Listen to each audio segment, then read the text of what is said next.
বলছি এই যে পরীক্ষাটা দিলি, হ্যাঁ পরীক্ষাটা তো দিলি, কত পাবি 90-এ? 50 তো উঠে যাবে।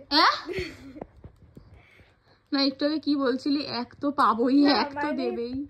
এই যে 8 নম্বরের যে কোশ্চেন গুলো, ঠিক আছে, তো এগুলোতে আমি যেরকম ভাবে লিখে এসেছি অন্তত এক তো দাও উচিত আমাকে।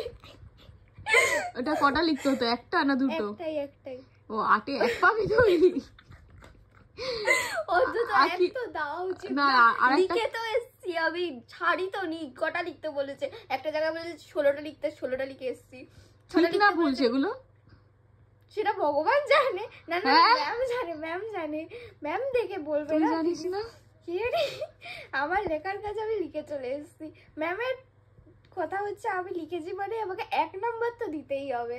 ও হ্যাঁ, তুই লিখেছিস বলে 1 নাম্বার দিতে হবে। হ্যাঁ, এখন যদি তুই আমি হলাম রোমিও পাগলা বলছি এইসব লিখে আসিস, তাহলেও কি 1 নাম্বার তোকে দিতেই হবে? আমি ইতিহাসই লিখেছি, অন্য কিছু লিখিনি। তা এই যে আমি পড়িয়েছি, এতগুলো কমন এসছে, সেই বিষয়ে কি বলতে চাস?